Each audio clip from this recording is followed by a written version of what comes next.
This meeting of the Monroe Township Board of Education is now called to order. Could you rise to the pledge, please?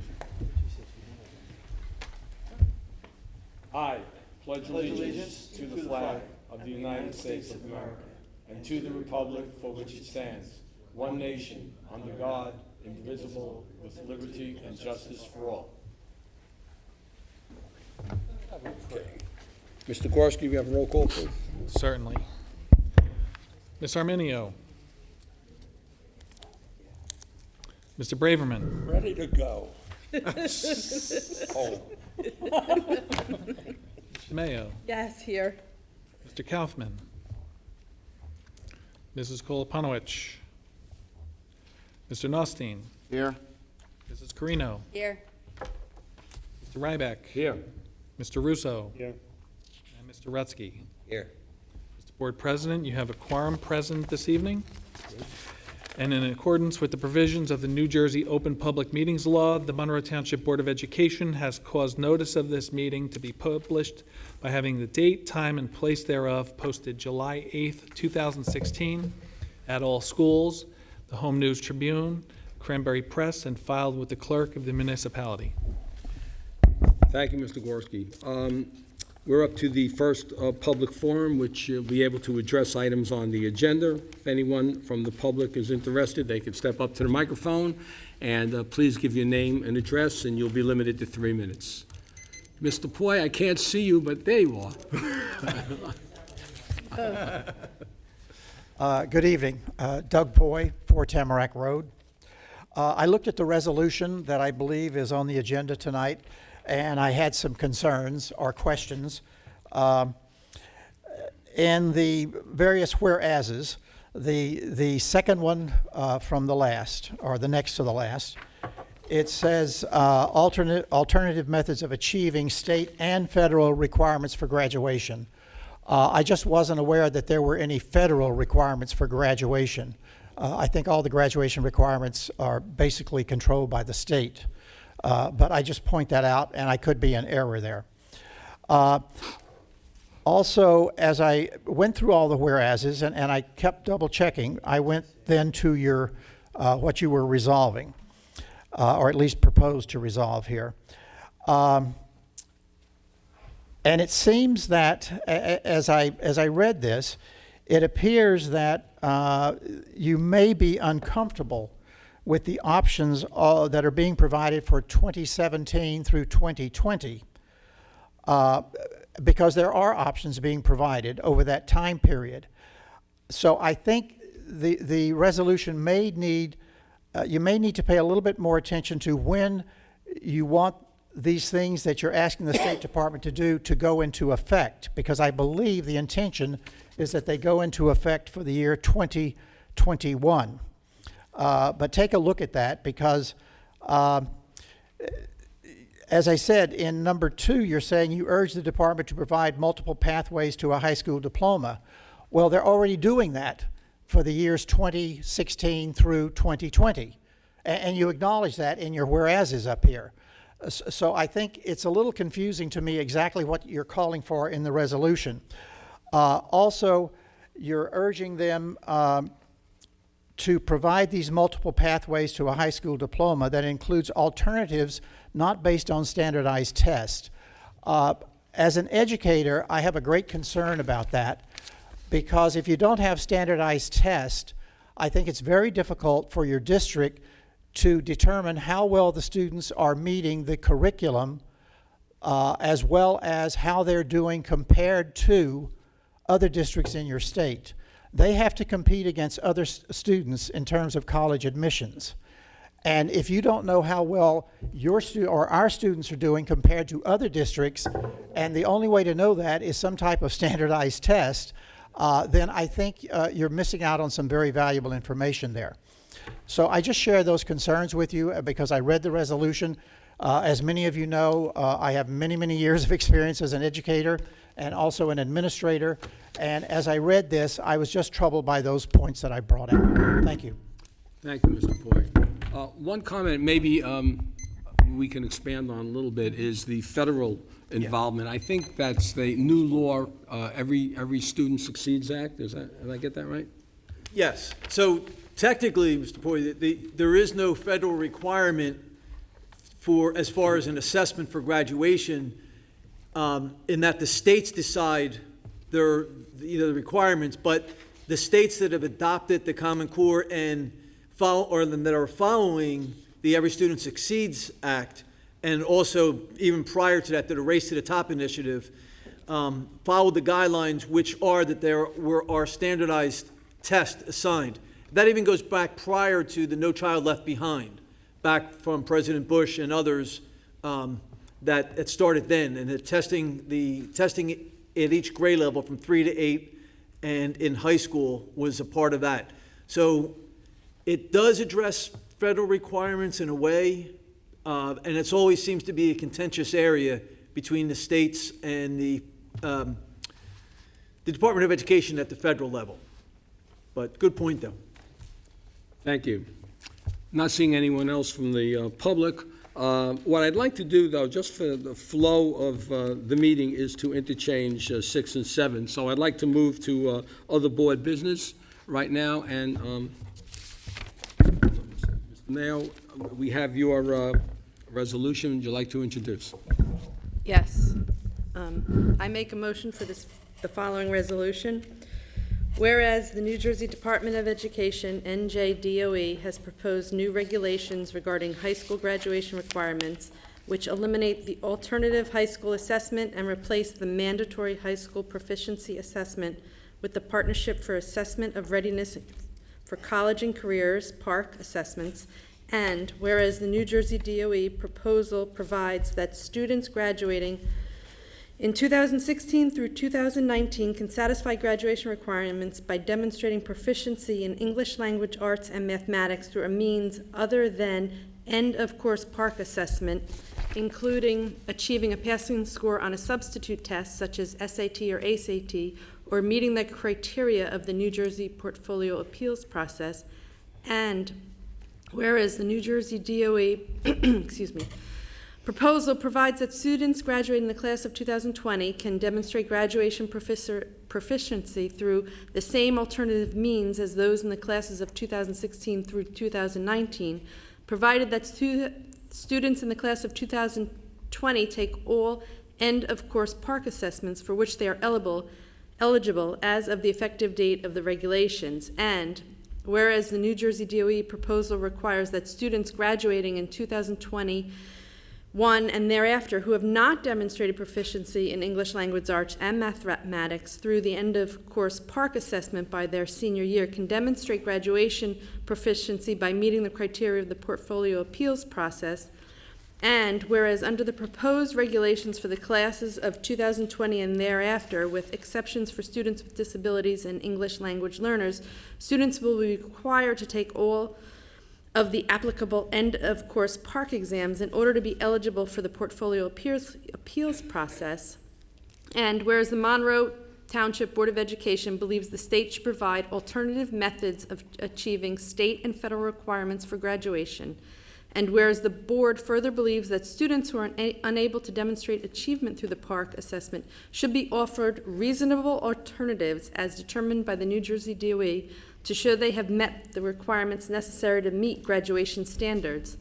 Now, therefore, be it resolved that the Monroe Township Board of Education hereby, 1, supports alternatives to a uniform statewide test as a method of assessing whether students have met New Jersey state standards. 2, urges the New Jersey DOE to provide multiple pathways to a high school diploma that include alternatives not based on standardized tests. And 3, directs the business administrator board secretary to send a copy of this resolution to the Commissioner of Education and all legislators representing Monroe Township. So moved. I have a second? Second. Any discussion? I'd just like to make one statement. While I'm in favor of this, I do have one concern for the future, and that's how we're going to really look at assessments and how they're going to be used, different assessments, and how they're going to be used to inform instruction. I think that's something that the State Ed Department needs to work out, and that's just one thing that I have to agree with Mr. Poy that I share his concern with. Any other discussion? Ms. Arminio. I just want to make a statement before I vote on this. Number 2 also gives me some concern. I don't want to dilute the process of standardized tests and also, gathering data to help children.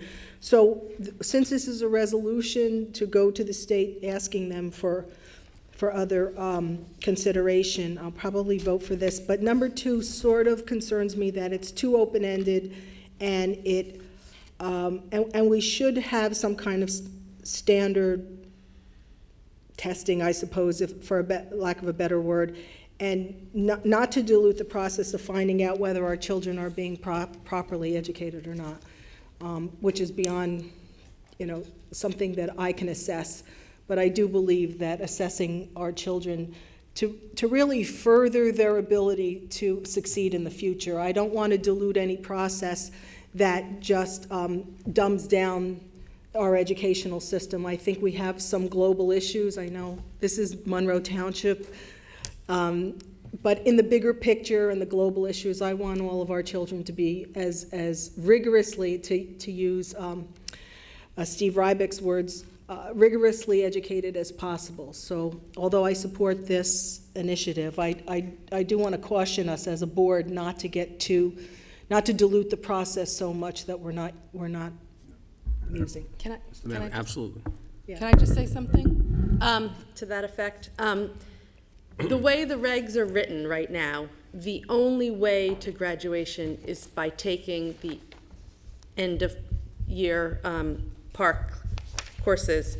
And the purpose isn't to dilute or to take away from the assessment, but is to say that every child learns differently, and there are some children who may not be able to take the assessments, so they need alternatives. And the way the regs are written, they are very narrowly written with this is the only option. And I think this says that children are different, they learn different, they express what they've learned differently, and we need to take that into consideration when considering graduating.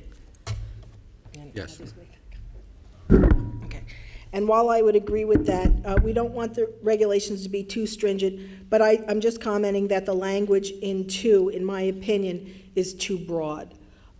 So we can always go down the road and, be cautious about that. But that's really all. I just think that being too stringent is one degree of a problem, and being too broad can open up another whole issue that, unintentional as it might be. Thank you. Mr. Notstein, did you have your hand raised? Yes, I did. Thank you, Mr. President. There's a saying that we don't prepare our students for graduation day. We prepare them for the next day. And that is, to me, is the most important thing that we're doing here, because at the end of the day, it's what happens after they graduate that is impactful on their future careers and education choices.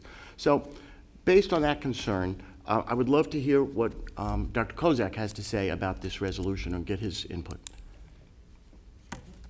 No, Sure. I want to hear. Yes, absolutely. Okay. So, well, thank you, Mr. Norstein, for giving me that opportunity, or asking me for my opinion on this. And I want to preface with what I'm going to say with, I respect the controversy of swirling around PARC test and standardized assessments, out in the community, not only in New Jersey, but throughout the country. And I also want to preface it with saying I have the highest respect for Mr. Mayo, and we have had many discussions about education, and I think we're very much in agreement in that we both feel that we want the very best for our children. So having said that, there's a couple things that I think that are important for the board to consider. We've just hit the 50-year anniversary of the Coleman Report, which was done, I guess it was back in sometime in the 60s or maybe early 70s. And basically the Coleman Report, just like other reports that were commissioned by the Department of Education, the Federal Department of Education, looked at education in America to see, are we preparing our students properly to enter the day after graduation, if you will, which is a very nice thing. And some of that may have been in a reaction to Sputnik, even going back even further, and looking at how our students compare to, at the time, students from the USSR. Now we have to look at China and Russia, India, and many, many other countries. And the Coleman report brought up the importance of having standardized testing. And the reason for that is that many students, especially our special ed students, were too often, it was just, well, you know what, they're not quite ready, they're okay. And we had no standardized way to look to see whether we were really properly preparing all of our students, our most needy students, our struggling students, and holding standards high for them. That opinion was brought up again in the report that was commissioned, I believe it was President Reagan was in office, and again later on with President Bush, and then certainly when President Obama took over. So it's a bipartisan type of viewpoint. And that is, standardized testing gives us a means to look at all of our students and, our high achieving students. As you know, some of our students this past year are leaving here and they're going to MIT and Columbia and University of Penn. And we want to make sure that when they get there, that we know that we're doing our job, that we've prepared those students for that. What many of these reports have shown is you get students that go to a college or university, and some students are from New Jersey, some are from Michigan, some are from Massachusetts, some are from Mississippi, and some students did better than others, even though they all had A's in their respective high schools. But what we found out was there was no standardized measurement of where we're preparing our students. So I feel that it's a disservice for us not to hold high expectations and not to hold some standardized method of assessing how we are doing. I tell teachers, I tell our principals, I tell our teacher candidates who come in to interview that I really don't want to hear comments made to students that you need to know this for the test. That's not our intent. Our intent is to have the students gain the knowledge, gain the skills, the strategies for continued learning throughout their life. The tests are for us. So the kids shouldn't worry about when they come up and, oh, I got to park. Okay, they have park, they have New Jersey Ask, they have whatever it is. Maybe it's SAT, because some states are adopting SAT in lieu of park. But I think that data is so important for us to look at. We disaggregate that data. Dr. Abel can tell you, we go through that data line by line. We look at all this different data to say, are we doing what we need to be doing? And without a standardized measure of knowing that, it's hard to achieve that. Now, there are students that Mr. Mayo is absolutely correct, that don't do well in standardized assessments. I think there are plenty of other measures that we employ in our high school currently that provide evidence of how these students are doing. And the state has allowed for a portfolio assessment for those students. But at the same time, the skills that these students are going to need are so important, whether they go on to college or whether they go directly from high school into a career. I've mentioned this before. Some of our traditionally considered blue-collar type of jobs, maybe an auto mechanic, maybe something else like that. The level of reading that the students need to read the technical manuals is at a second-year college level. So, it's the board's prerogative on which direction to go in, but I do agree with Mr. Poy. I caution the board to seriously consider this. I think the number of students who have not been able to achieve proficiency on PARCC, and this is the first couple of years of this, is pretty small in the big number. And by the time they've had a chance to take the test either again or another type of assessment, they've been okay. But personally, I've been hearing this for years from comedians, on talk shows and late night shows, and, isn't this funny? We're going to ask this high school graduate or this college graduate, do they know where this city or where this country is? And they love to make fun of education and educators. Well, this we're raising our expectations, and I think we're doing a pretty good job of it. And I think we're doing a better job of preparing our students now than we have been. And think about the disruptive type of careers that are out there. And I use the word disruptive very purposefully. You know, we talked a couple years ago that, well, you know, when we came through, there was no internet, there was no Google, there was no Apple. Now the talk is, well, there was no Uber, there was no Lyft, there was no, you know, you name it. Autonomous cars. Look what Tesla's doing. Well, are we preparing our students to go and work on that? What's a car mechanic going to do when all of a sudden you have a Tesla pulling in and saying, I need work on this? Actually, you probably won't, because they do updates. They stream updates onto the car. That process alone is moving along so quick, much quicker than anticipated. That's a disruptor to the automotive industry. The same Elon Musk, the same person, has been a disruptor with the space agency. You know, he's seriously talking about manned missions to Mars. We need to prepare our students to go into careers like that. Now, are all of our students going to go into that? No, they're not. But even going back to Thomas Friedman talking about the world is flat and saying, well, there's certain jobs that are kind of protected, you know, like accountants. Nah, not really. You know? Oh, sorry, Mr. Gorski. He's staying. You can do it online, okay? Stays. There's so many of these careers that have gone online. There's different ways they become individualized, and and plus, there's enough research out there that students, or now they're not students, once they, students who graduate and go on to college or career, they may change their career 4, 5, 6 times during their lifetime. So we need to provide the skills to give them that flexibility to be able to do that. And I don't want to speak for Mr. Mayo, and I don't think she's intending for us to water anything down by a long stretch. And I can't tell you enough how much I respect your opinion. Our conversations have been really wonderful. I love those kind of conversations.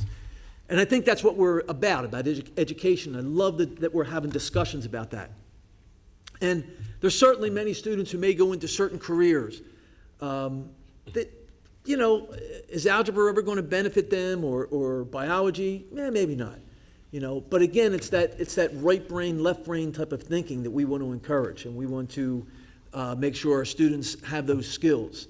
And when we go to our goals, there's going to be a lot of, I would like to bring up part of that discussion. I've actually brought a few things along with me just to use as examples that I think it's important that we look at in the direction that we're helping our students. So I know I'm a little long-winded on my response, but I think I'm very passionate about it, as Mr. Mayo is.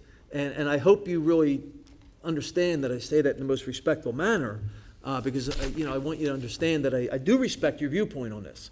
And I understand the parents and the community members who believe that there's too much testing and maybe standardized or PARCC assessment isn't the right way to go. But that data is so important to us to make informed decisions on making sure that our students are learning, that I'd be hesitant to want to remove the standardized aspect of that. Thank you. Anyone else from the board? Yeah, I would just like to comment that the resolution doesn't ask to remove the standardized tests. It just asks the New Jersey D to add alternatives for those children who this may not be the right pathway for them. And it probably, in the end, that will probably be such a small amount of students. Most of the kids will be using the PARCC as their high school graduation requirement. I know for me, what you said meant a lot, because I saw that where the alternatives have to be approved by the New Jersey Department of Education.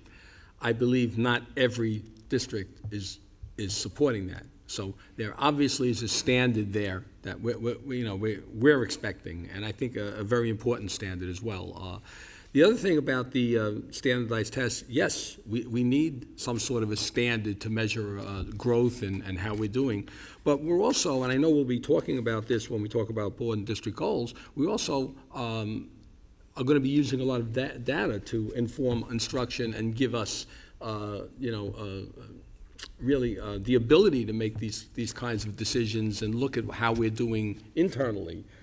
While the park's important, there's a lot of controversy about that, and we need a test that doesn't have this kind of controversy, that states like Illinois recently just pulled out of park. We need to know that we have is something that we'll be able to use in making decisions on how we're looking, how we're doing, and making decisions on how we're going to be teaching. And I think using the data, as you've been a real proponent of, is key for us to keep the level of education that we're giving our students high, because rigor is important, and equal rigor among the kind of exams we're giving is important also.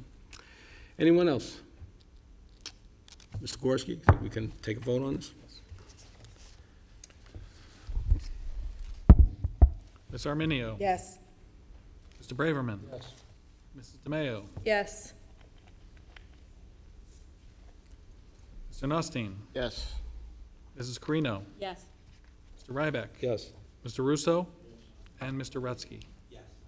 Mr. Board President, motion passes unanimously. Okay, thank you. And thank you all for your input on that also. It's so well taken. Now, it gives me great pleasure to introduce, once again, Mary Gassman from New Jersey School Board Association, who's going to lead us in an exercise on determining board goals and district goals. Mary? Hello. How you doing? Hello?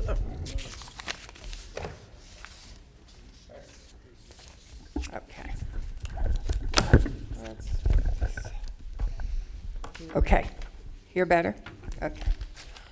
Did everyone get my email? Yes. And do you have copies with you, or? We didn't get that Ms. memo. Gassman, I provided copies. I made copies for everybody if, Okay. I have a corrected copy. We had a late arrival that came in on Sunday night. So I do have other copies here. It did not change the data. okay. The numbers changed just slightly. So, Okay. I'm not sure if I have the updated one from Sunday or. No, I don't think so. Okay. Okay. The one that I sent out, it was updated from that copy. Okay. So, If you have copies, I'd appreciate you yeah, distributing I'm it going to to the board distribute them members. now. But the important thing is that all of the data that you had to review, all of the comments, there was only a couple of minor changes, which I'll point out as we go through.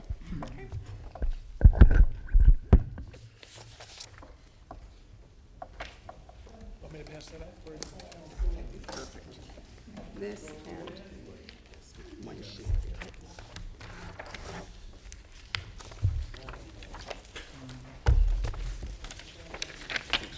It's the 6 Ps.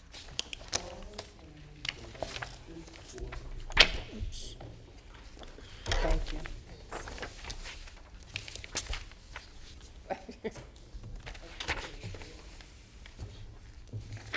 Oh, thank you. I realize that was you. Thank you.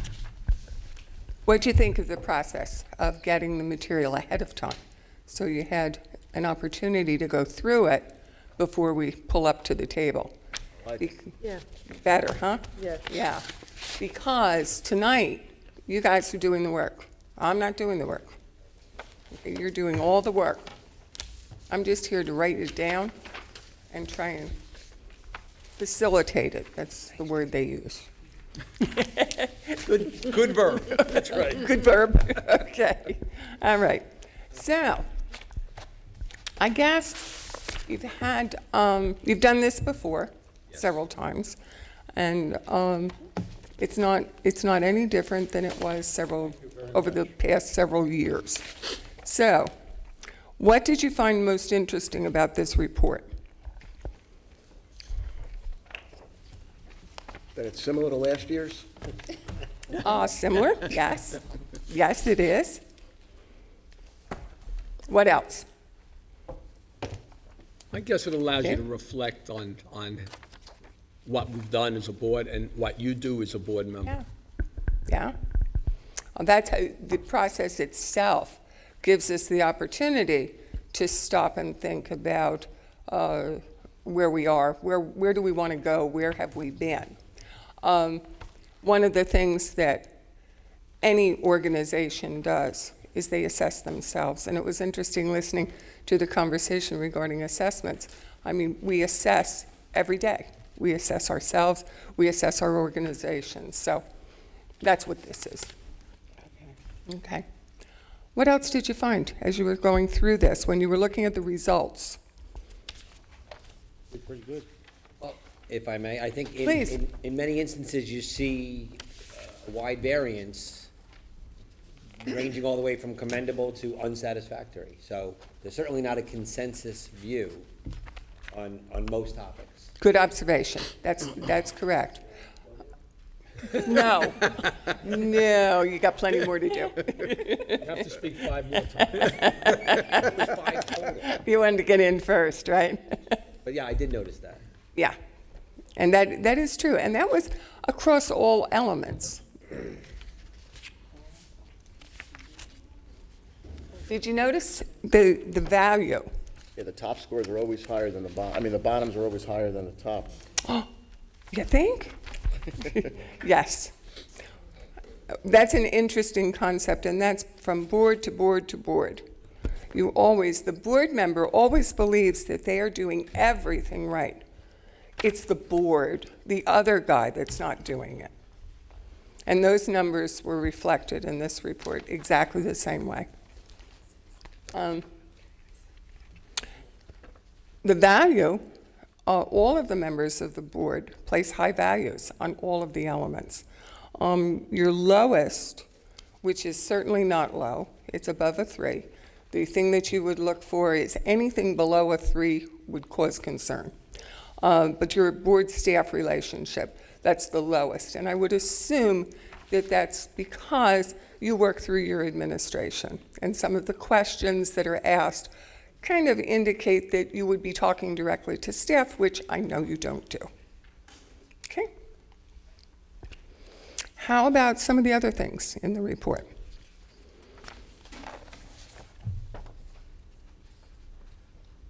I think the comments were worthwhile because people got a chance to express themselves Right.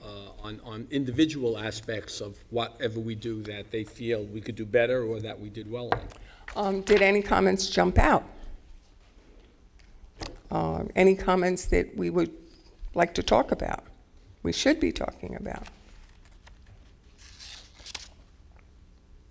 I don't want to hog everything, but I read it a few times.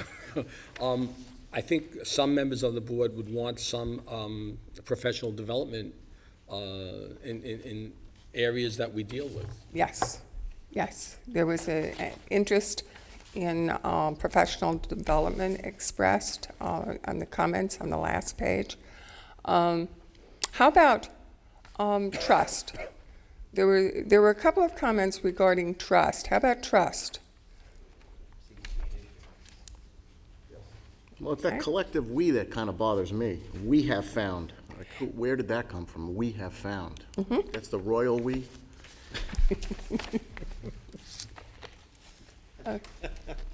Yeah, it's. I think this is the time to stop and say, well, that it did surface. It surfaced on a couple of the comments.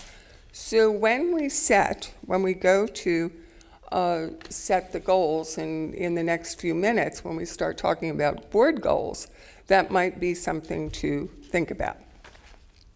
Okay?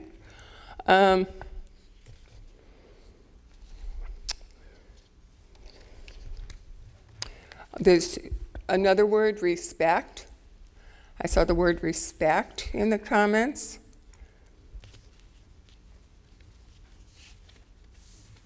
You're very quiet.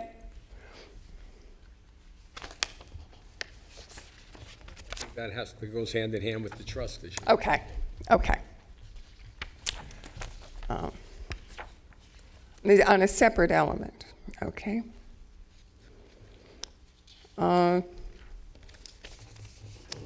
There was discussion on the back, identifying the challenges facing your district. What was your common thread there? What's the common thread? Growth. Growth. Yeah. And from everything that I've learned over the past few months, you definitely have a challenge ahead with the growth in the community. I think that would be something board considers, as well as your district. When we move into the district goals, that might be a consideration there. Funding an issue? Yes, always. Inadequate state aid funding. Yeah. Well, we have a solution, I guess. Never. Never get through. Interesting comment or concept. It rolls back to years ago. And Well, it seems to me that while we're always hopeful that the state aid situation will improve, and we're continuing to work with our legislators, Yes. the only thing we can count on is what we know and what we have. That's which true. is basically no state aid. It would be an improvement, and I'm sure be welcomed by every board member here, but we have to function on what we know. And right now, it's only talk. right. But it is helpful. It is helpful when districts put together those resolutions to go forward to say, hey guys, it's just not working. The pendulum, and then the answer to that is to swing the pendulum all the way to the other side. Well, there's got to be something in the middle that will help this situation. But funding was addressed here throughout the document.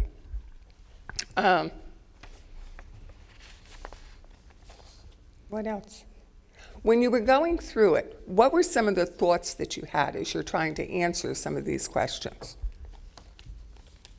How difficult they are to answer with us being truly a board member who sits on the outside of the whole process, and yet we're expected to fully understand all the internal workings of the process. So for me, I find it extremely frustrating to try to do an evaluation like this, and I just as soon make sure we hire the right people, and we have the right people in place that we can trust to do their jobs effectively. Right. and lead the district. So I find it really hard to go through the whole exercise and give a lot of critique when I am personally just not involved in day-to-day operation of the school district. Right. And that's a good thing. You should not be. It is a good thing. It's absolutely a good I thing. think I put that in one of my notes as a reminder that we are It's- supposed to be on the outside. But the board itself as a governing body, I mean, we talk about plan, we talk about policy, we talk about oversight, and that's critical. And the more you talk about the board governance, the better your board governs, the higher your student achievement. That's a true formula. It's a true formula. Mary, if I can touch on that, because I think it's important what we're saying, and I'm going to go back to the request for professional development discussion. I think sharing information, sharing knowledge amongst us all is, because nobody knows everything, is very important. And for example, we have to be careful not to micromanage. I know that was something that was being brought up. It was. We don't go and observe teachers and rate teachers or rate principals. We have administrators that are very qualified to do that. So that's something that we have to really share, that's, what is our job? What is our responsibility? Well, not so much responsibility, but what can we do? What can't we do? What shouldn't we do as board members? Even though we may want to, we can't, And I think that maybe roles and responsibilities and visiting those roles and responsibilities in a workshop setting where you can talk about some of the, what ifs. What ifs are always good to use as examples and to work through, because many times you're uncertain as to whether, are you doing the right thing? Are you making a mistake? Are you overstepping? Well, the easy answer to that, the golden rule, is no surprises. You talk with either, depending on how your board operates, you'll either talk through your board president or you go to your superintendent. That's your chain of command. Okay? Yeah, Tom? I see one comment here that kind of jumps out at me about, somebody mentioned micromanaging before. It says that they feel there are too many substandard teachers in Monroe at the high school level. I don't think we do enough to weed out the bad teachers at the high school level. That is definitely not a board function as far as I'm concerned. True. It's not a board function. It's something that if that concern is there, that would be a call to the superintendent. I have concerns. Because, can I come in and sit down and talk with you? The communication with board members and administration is critical in the functioning of your district. If one person did come back with that comment, and if you're feeling that, that's the time to go and talk with the superintendent, because that in itself is not a board role. Sure. Ms. Gassman? Yes, I'm Can I sorry. comment on that? Yes, please. Depending on how Mr. Ryback would like the communication to go, whether to go through him or to come directly to me, I certainly would welcome that. There were a couple comments, that being one, Tom, that you mentioned, that jumped out at me, and I was like, wow, this is the first I'm really hearing of or seeing this, and that's something that I treat very seriously. I would want to address that and know if there was a specific concern with an individual teaching member or staff member, and certainly like the opportunity to address that and to look at all the data and everything else involved in that. So.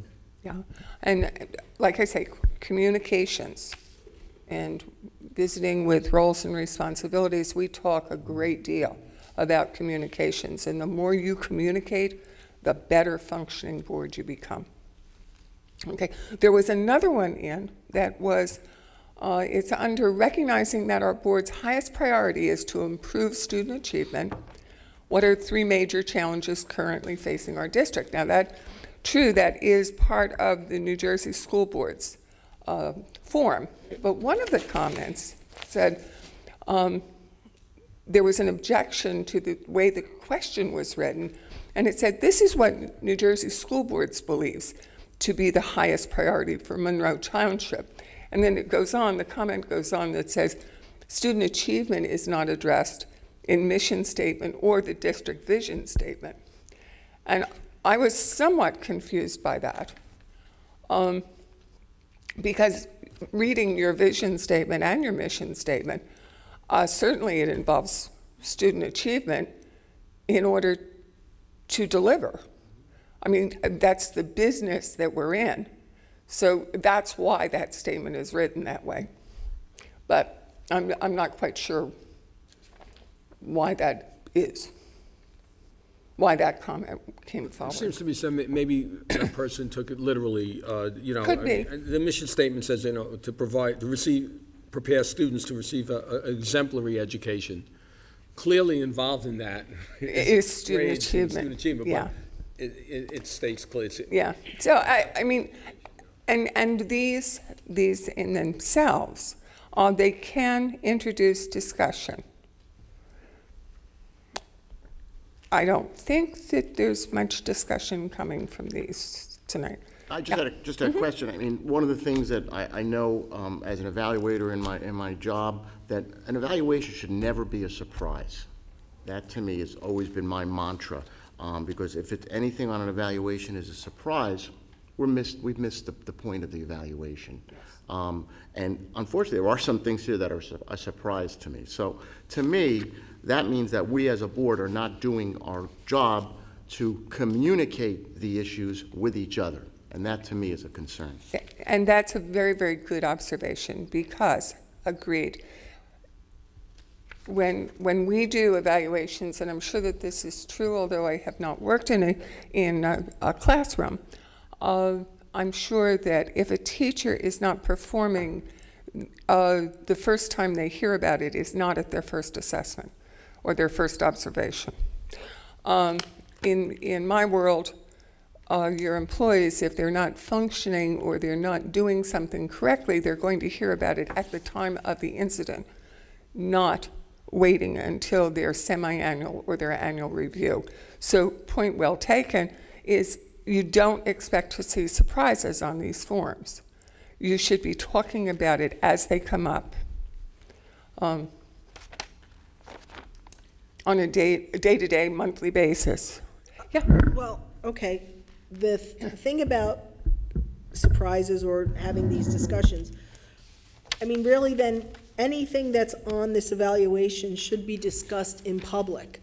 And it's difficult, I think, for board members, but, I mean, none of these issues are like closed session issues.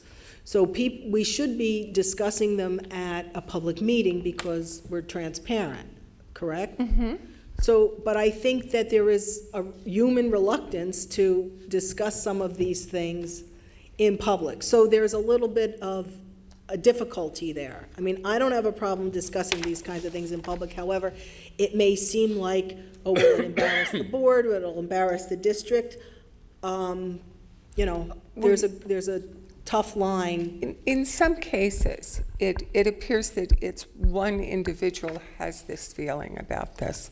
So that if that discussion is held with the administration, that may dispel that observation. Well, that's my point. It shouldn't be held in with one person. And first of all, it doesn't matter if it's just one person. One person is as important as the whole, in my opinion. So if someone has these feelings, I think we should all, you know, at least listen to them and discuss their merit, not say, oh, they don't, you know.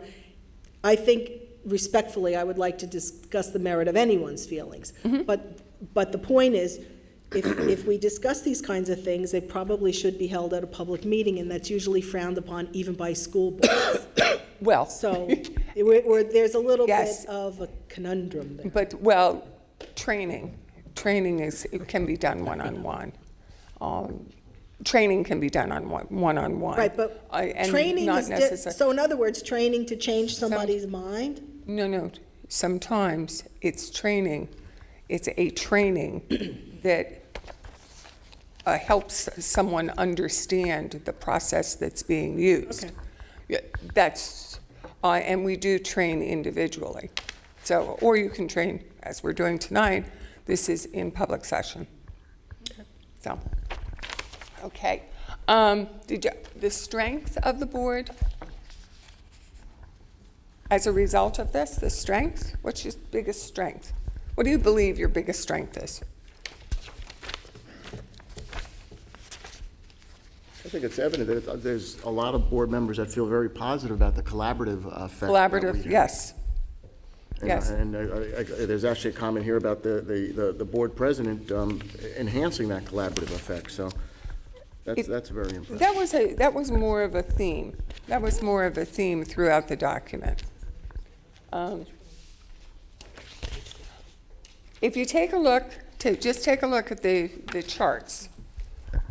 Chart 1, that shows the board ratings as compared to the board's value assignment to each of those elements. Chart 2 shows you the board to individual. And chart 3 is a comparison between last year and this year.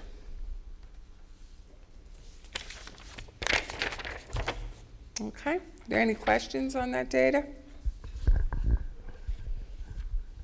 Okay. Any additional comments on the form before we move to board goals? Okay. Do you all have copies of this year's board goals?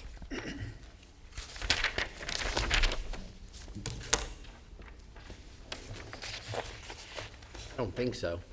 Oh, they was placed on the table. It's right over there. Then yes, I do. I have an extra sheet if you want to have an extra one. No, I didn't realize that's what that sheet was. I'm sorry. I guess I did. It's only one sheet. I got it. He was waiting to do that. Okay.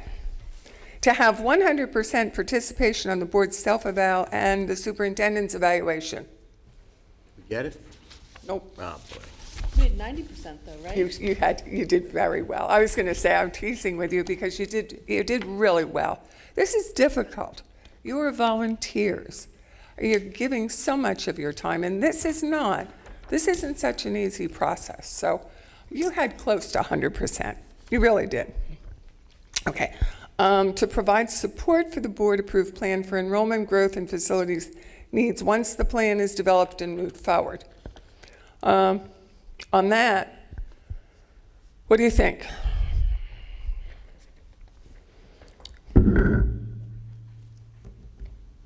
We don't have a plan yet. Yeah.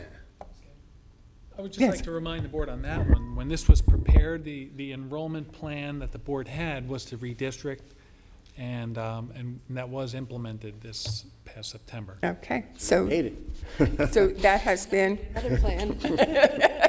well, that's the beauty of a plan. You go to the next plan. I'd like to reiterate what Mr. Gorski said. I think despite even some of the differences in how to proceed or some subjective issues, that the board worked very well to redistrict. It was a very strenuous process emotionally and for the administration. It was Okay. very, very difficult. But it succeeded. Nothing's perfect, so I'm sure there are some people who feel that it didn't go over well, but it worked. And it was smooth, relatively smooth. We only had some minor busing issues. So I think that we succeeded as a board, but certainly the administration exceeded expectations because they got us through. And to talk about the enrollment and growth facilities, I know there's been some comment about not having a specific plan. But the board, as well as the administration, had a very difficult time, and we talk about data and getting the right data, getting the appropriate and accurate data to go through and devise a plan. And we have been stymied in many occasions by not having the right information. And we got the information most recently, so not to have a specific plan, I think, has nothing to do with the board. The board has been rigorous. The administration has spent countless hours on trying to get things worked out. We have community involvement. I think it's been very, very good. So not having a plan per se doesn't mean that the work wasn't done and that things aren't in place. I just think given the obstacles that were not in the power of the board or the administration, I think we do have a plan. I think we've moved very closely to getting it set, so I think we achieved. Is that something that is, since we were addressing enrollments throughout the report, is that something that we would consider as a continuing board goal for the coming year? I don't know if do you want to rewrite? And one more comment about that, specifically for the public, since this is being recorded. The development plan, I think this board and the administration worked very hard to get the accurate data. And there were, with community involvement and board members and this administration, the district administration, we actually got the state, because we were told that the state used outdated data, and that was the only thing that they were allowed to consider. We fought to change that. So not only did we stay with our goal and get through that, but we actually changed the standard for the state, at least for our district, to use the right data. So I think that may be something that most people wouldn't even realize, but that makes an enormous difference going forward in getting the right information in order for us to provide the right facilities for our students.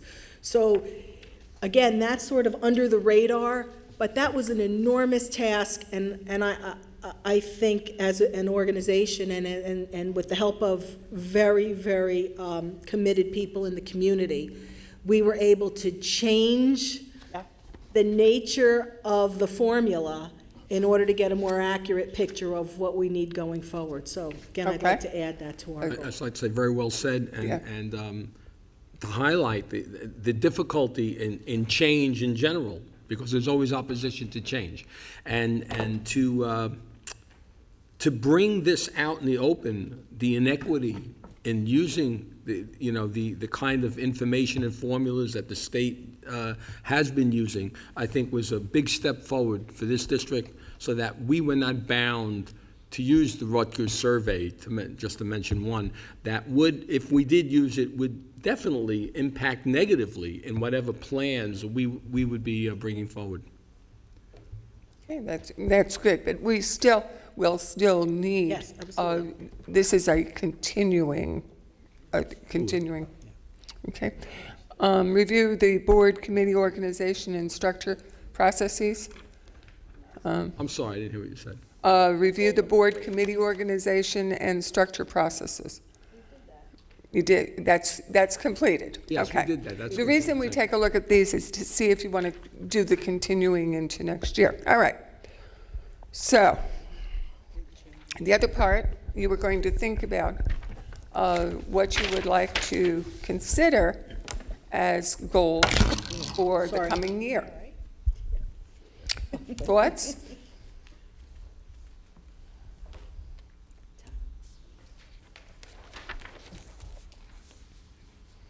Well, how about we made mention of board training? How about training?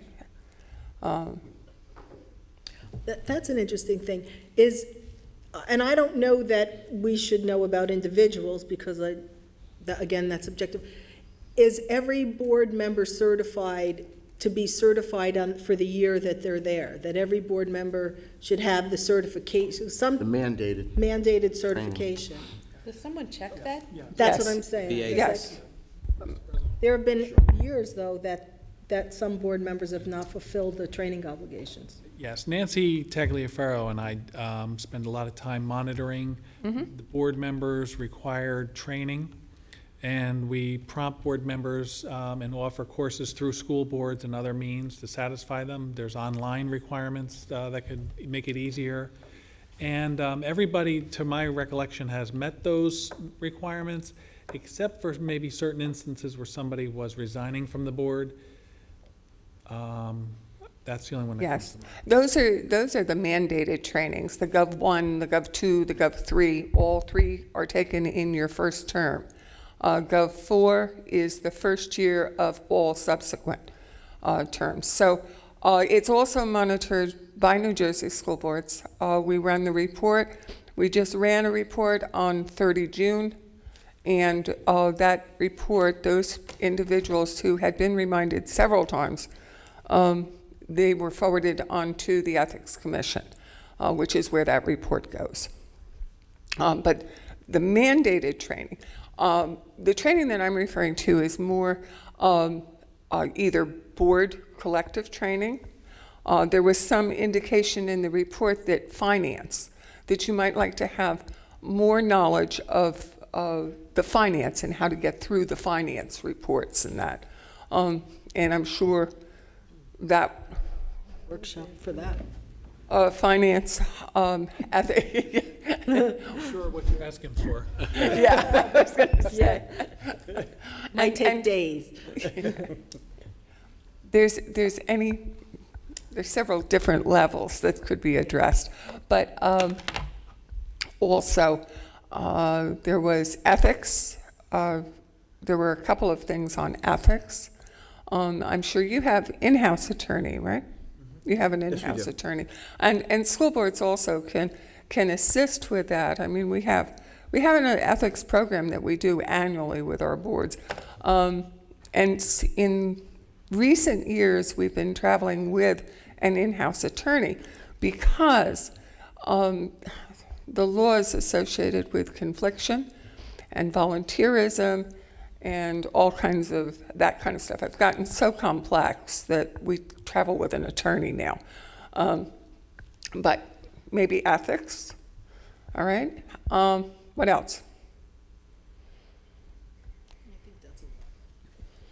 Roles and responsibilities? Did you want that one? Okay. All right. Well, is that going to all go in one? Like, I think at least minimum requirements, the mandatory minimum requirements should be satisfied for each board member first. You know, well, you Yeah. say, Well, no, that has to be in order to satisfy your role as a board member. That must be done. So, okay. Yeah, But Mayor, just have it a goal to attend one training session in addition to the mandated training. For each board member. anyone else? Well, are we putting, I like the idea of the financial workshop. Is that we all attend a workshop for Yeah. budgetary issues?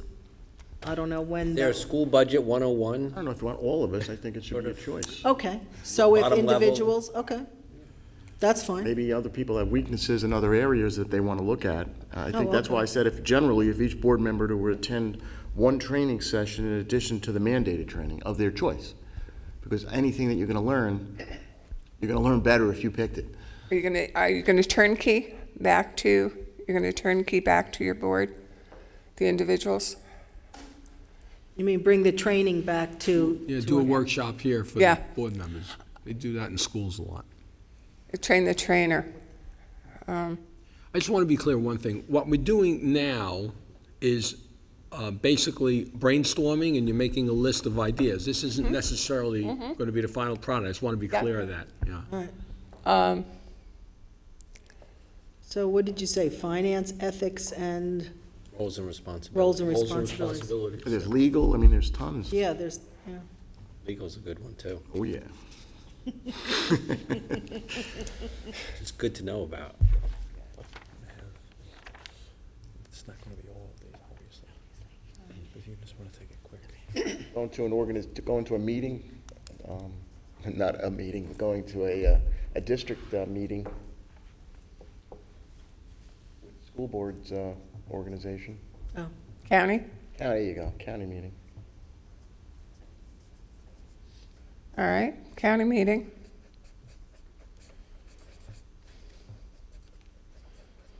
Anyone else? Did you want to write turnkey information down, or turnkey this it for is- the other board members? Do you This think is that's? individual training.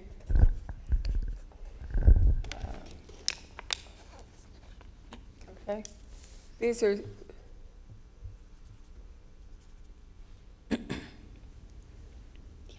All right, what that would be is a global training goal, broken down to board and broken down to individuals. And then what I'm hearing is that perhaps the board would like an overview.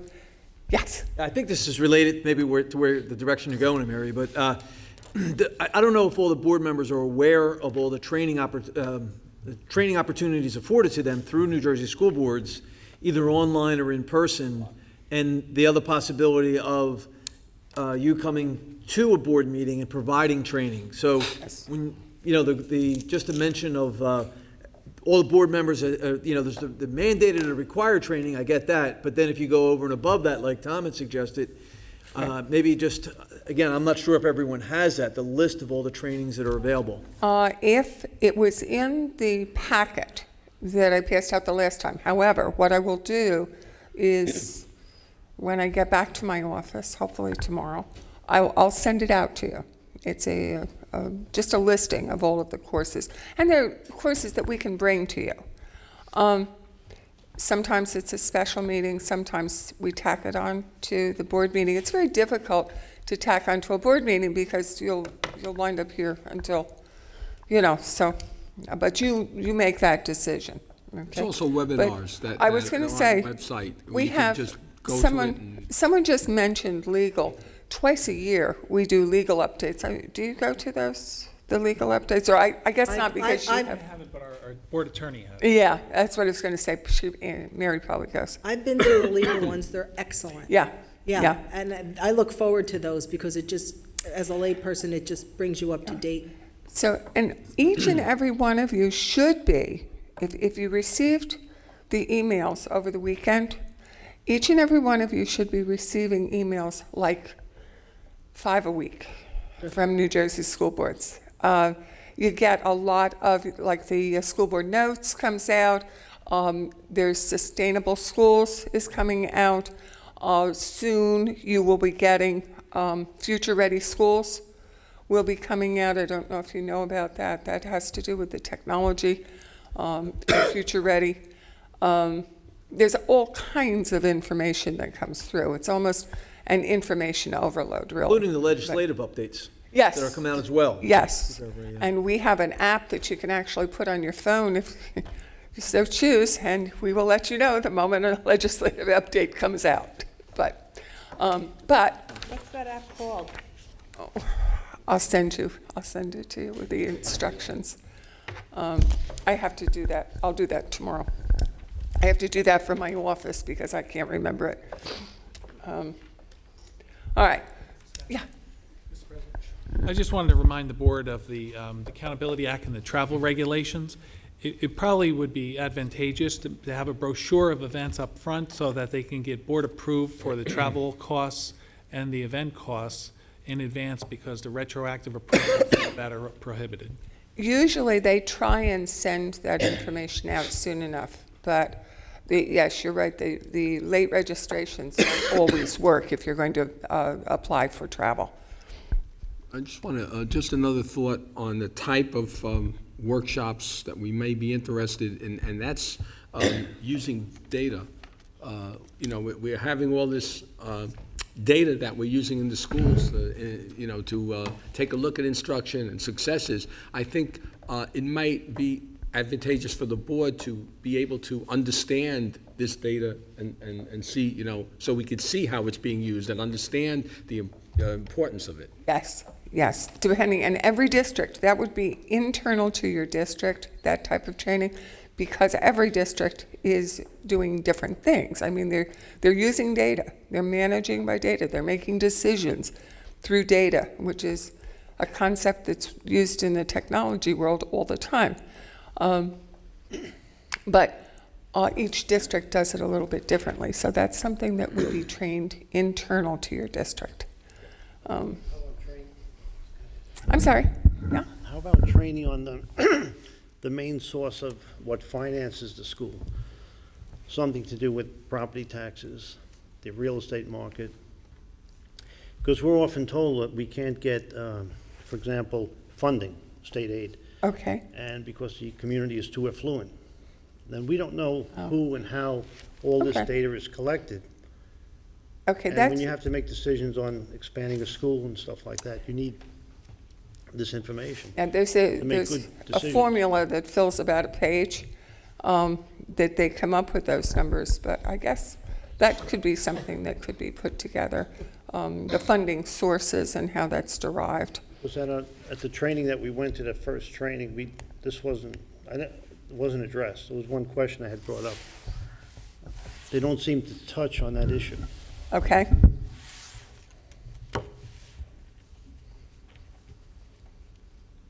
I don't know if I have anything in-house on that. I will have to look. Is that part of Gov I think the too? gentleman's referring to something as broad as the School Funding Reform Act of 2008. Right. But keep in mind that the Department of Education, Finance, and Budget Department can change the laws affecting each year's budget depending on revenues and so on. So quite often, they deviate from the School Funding Reform Act to suit this year's distribution of money. I mean, that's good, but I'm also talking about every community is different, and our community has to fund our school. Yes. And we should have a good understanding of what that community is capable of funding. So, for example, when we had the budget meeting earlier in the year, we were given a certain amount that we were eligible to referendum, right? It's a figure. Borrowing capacity. Borrowing capacity, and does that take into account other entities, like local government, the open space group, from borrowing, because they're also borrowing. So if everybody's borrowing, are we looking at the same, because it's all coming from the same source, the property taxes? Are we looking at that? If I can, I'd just like to make a comment.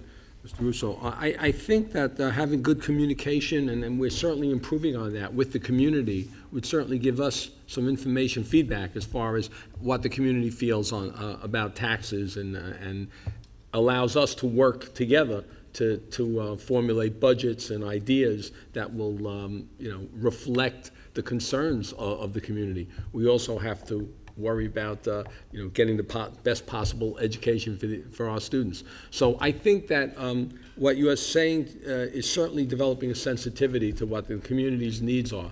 And I think that we certainly have that. Our budget this year certainly reflects that, which we're all very proud of. And I think we're going to continue with that in the future, That's our budget. We don't operate in a vacuum. So if we're borrowing so much money on a referendum, and the township is Wait, doing he's the not same finished. thing, the open space is doing the same thing, you could end up with a problem. Mr. Braven? Oh, thank you. You're welcome. Picking up on the best education for our students, the recent cover of Consumers Report says, "I wasted my life going to college," and they talk about the debt, college debt, and it's very large. I think it would be important if we had a good, strong follow-up on high school graduates, and from that, review our curriculum so that we know we're training the students for what they're doing. We quite often hear that, gee, we're doing very well. 85% of our kids are going to college. I don't know that that's always true, but it makes you feel good. So I would suggest the board goal to do a comprehensive follow-up study on graduates, and from that, develop a current, appropriate curriculum. I think also I'd like, as a board goal, that we get together with perhaps the community college in Mercer County, Middlesex County, I'm sorry, and perhaps they would share some expertise in that they would teach some courses in our high school so that we don't have to teach English, for example. If they came in and taught English to our seniors, those seniors might be able to get the community college credit and at the same time get credit for our graduation.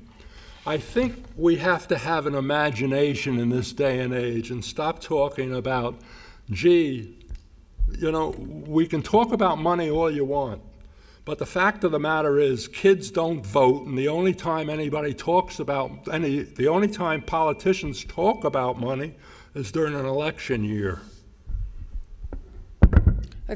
Now, is this captured, bringing community college courses into the high school? Okay. Brainstorming? I just want to follow up on what Mr. Braven said, because he's absolutely correct. I mean, I read that article too. It was very interesting. And it's very unfortunate that no matter what major it seems students have in college, most of them are walking out with debt of like $60,000, $80,000. We really need to prepare our kids for the world of work and college, so that they can be successful in college and successful in work. Using community college is a good idea. I was reading something about using community colleges where they help prepare students for the world of work. Giving them the skills. Maybe they have partnerships with industry so that these students can come out and go right into a well-paying career. I hate to use the word job because I think we need more careers for people than jobs. But I think that the unfortunate thing is that no matter what the major is, they're coming out of there with a lot of debt. That could be expanded, yes. Partnerships with not only the universities and colleges, but also your business and Monroe Township. You have a wealth of business that could help. Well, as I'm driving through, it appears that you do. It appears, aren't you heavy in pharmaceutical? Well, I would, if I could add, if not Monroe Township, in the Surrounding in area. a surrounding area, Okay. even beyond Middlesex County, but certainly that's something that I would like to talk about as we get into district goals, but the partnerships with corporations. They don't have to be necessarily in Monroe Township, but certainly there's enough corporations, and we have, I don't have this for a fact, but from my informal discussions with some of the parents, I think we have enough parents that work in some of these industries that could help guide us in making connections with some of the corporations. And if I could comment, Mr. Braverman. Mr. Braverman, I think you bring up an excellent point about tracking our students and seeing what they're doing and how, how we prepared them. It's not always easy to do, but it's certainly, right, but it's certainly something that we can strive to do. Well, I think it's important that if any of these goals require financing, that we come up with a budget as well as the goal. I think it's an excellent point on that. And some of the, as far as, let's say, Middlesex County College professors teaching in our school, that also is a possibility. Right, and I don't want to assume, but I think that a lot of our high school students do have that opportunity currently to take college courses, but it's certainly something we could expand upon. I'm a little confused. Are we Okay. talking board goals here or Well, district goals? we're Because a we're going little back and bit, forth? we're a little bit over into district goals. Okay. The board goals are typically how you will conduct board operations, what the board goals are for the coming year as far as the board.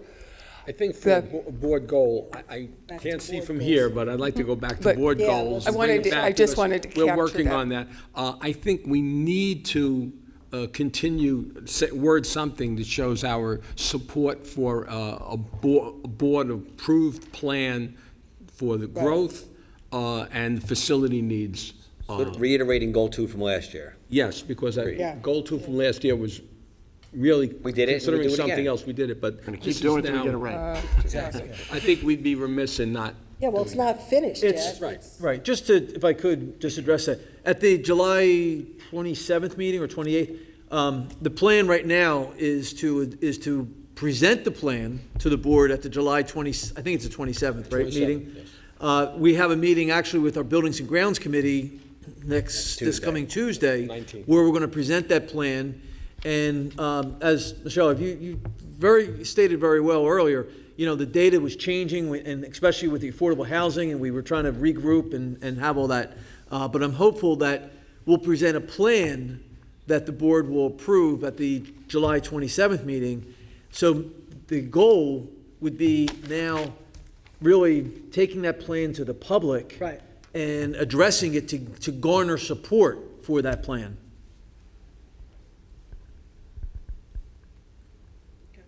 I can't see what you wrote. It's too small. Here, I just said repeated from 15, number 2, repeated. The next phase of it, the Next next phase, step yeah. of it. It's not the same, yeah, it's different. It's a It's different thing. different, so you need, We yeah. need to word it differently. Needs to be reworded to communicate plan.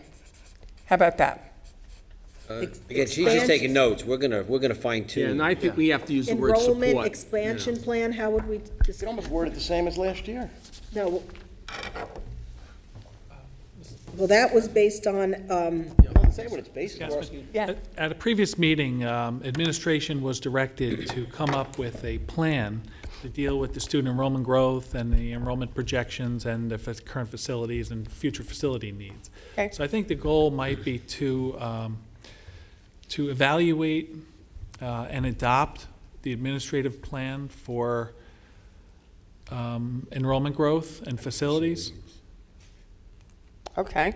Because the process, as I understand it, and as has been directed to the superintendent and administration, is to take this now to the subcommittees of the board and begin there and refine the plan, and then at some point, bring in experts such as architect, bond counselor, engineer, financial advisor, that once it goes through building grounds transportation, finance committee, perhaps curriculum committee, that the plan is well thought out and refined and ready for board discussion. Breaking it down into smaller elements, that, the global plan. Yes? Evaluate and adopt the growth plan, is that what the growth plan? Enrollment? Enrollment growth and facilities. Okay, well, okay. Would it be appropriate to put a date on that we're aiming for December for a referendum? That's the first one, isn't it? Yeah, Mr. Braben and Mr. Gorski can speak to this. The Department of Ed, to my understanding, needs about a 6-month window before we could even, before they'll allow us to even go out for a referendum. So they give us 5 dates throughout the year. If we're working backward, December is too soon. If we looked at even June, that would put us maybe in that September, October range in there. But I agree, we need to move on that because we have to adhere to that 6-month window. So the longer it gets pushed back, the further potential referendum will, the date will be. There's statistics as to when you place your referendum. As to success rates. The administration is very aware of that and has notified all of us of those limits. Okay. Yeah, strategic. So we have 3 You have, so far? right now you have 2. You have the training component, and you have the evaluation and adopt the enrollment, growth in facilities. I think tracking the follow-up of the alumni, I don't think that really counts as a board goal. I think that's what. No. Steve's No, looking at that's number gonna 2, be on that's, district. No, I think that really is a district goal, and maybe we could pull on that a little bit, because that's really will give you a lot of good data. yeah, we But need also a the third goal. communication. Okay, we need another At least one goal? more goal. Yeah, Tom. One of the things that I noticed from the board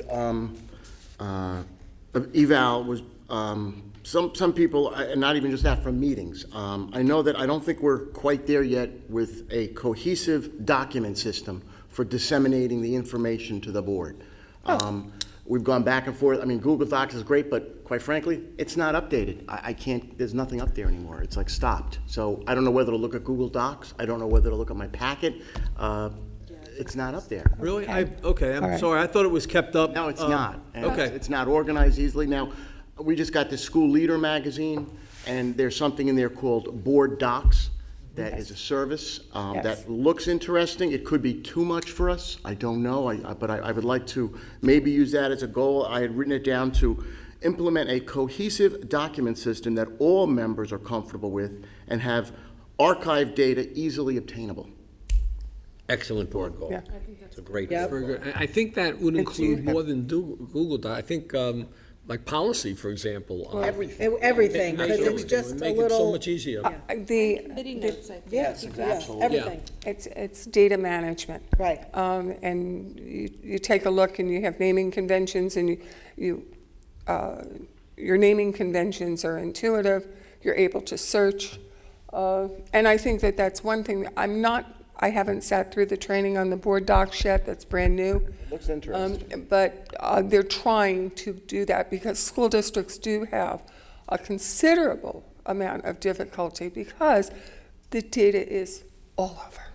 So, all right, so instead of me rewriting that, do you have that, Tom? Oh, yeah. Okay, you know what? If you, Number 2. number 2.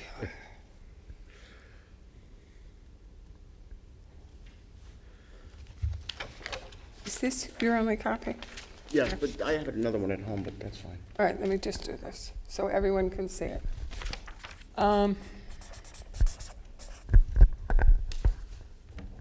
What'd you say? Implement a cohesive data system. that all- is Document that- system. Data management. Data management system. Document management. Document management. Sorry. I have data on my mind because I have one I don't want to mention. I believe there's medication for that. Yes. Thank you. You're welcome. Mr. Rutsky.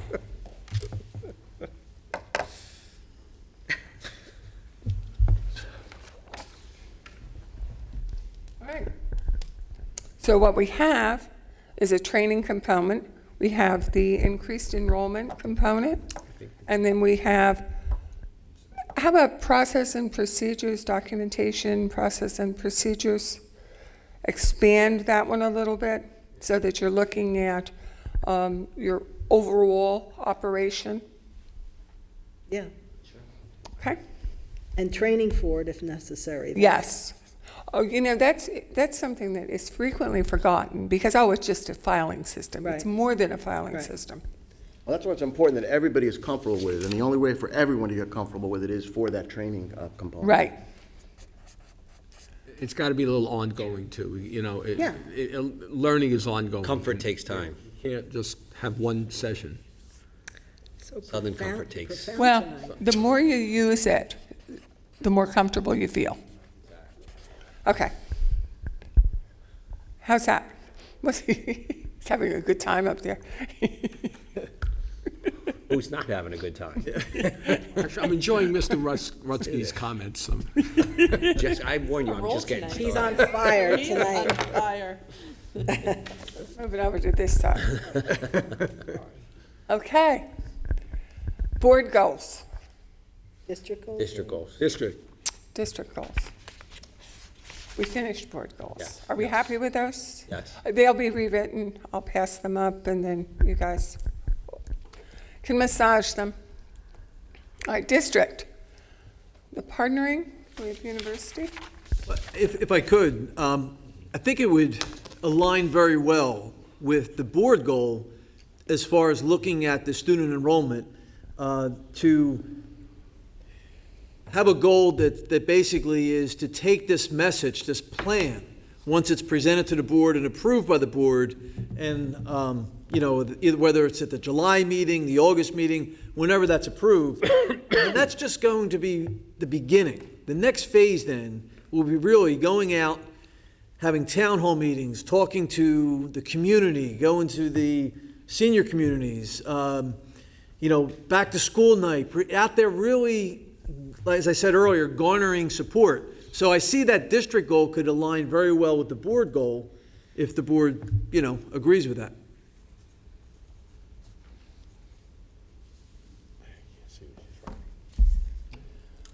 Yeah, it's hard to say. Something along the lines of communicating expansion plans throughout. Throughout the community. Right. I say expansion plans. I'm not sure I like that word. That might be, Well, we could wordsmith it, Yeah, but but- the general idea would be to, Facility do that. plans. I mean, it's a facility Yeah. plan. right. Yeah, facility, exactly. Facilities plan to address the, Well, the if- student enrollment growth.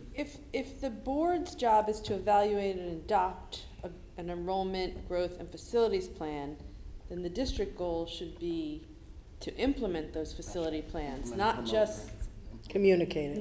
communicating it. Implement. Oh, that word. okay. Yeah. That's probably, it's over, that's going to go over your 1-year period of time. It'll carry from year to year, so. Yeah. Well, sometimes you need long-term goals. This is, I think that's a very important aspect that we have to mention. Okay, Implementation is a very broad, good term to use because there's so much different components of this referendum project, if we want to call it that at this point, that it will involve community involvement, certainly from an early stage. It will involve applications to Department of Education. it's some marketing, so many different steps. And there are Yes. phases to implementation. So, Yes, absolutely. so it is continuous.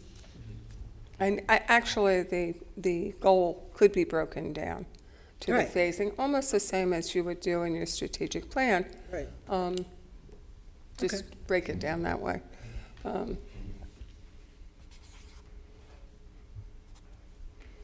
Okay. What else? Thoughts?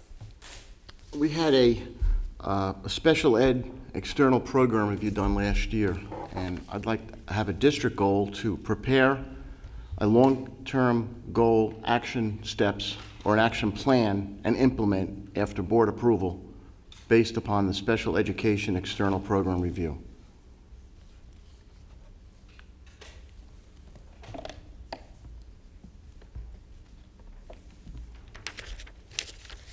Based on external? The special education external program review.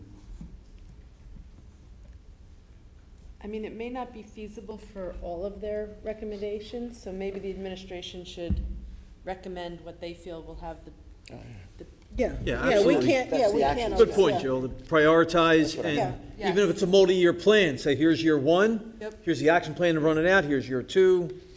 Absolutely. But part of the reason why we're starting to get these studies is not just to have a study, but to use the information gleaned from the study. And not all of it is pertinent to probably our curriculum or our programs. So the study is an overview, and to go through it and determine what we can use and what we can't. But we should not just have studies and then not have, and sometimes there is no change. Right. But if there is, we need to go forward with Yeah, it. and actually, it's a great goal, and just so you know, we didn't just stop at the study, we've already started that process, but I love that idea of a Yeah, I district think goal. we that- need continuous review. The board Yeah. needs to be updated. It's an updating process. We spend money for this stuff for you, or even if it's in-house, that we do program reviews. The board needs to get updates, and we need to have, again, a continuum of information. So when we make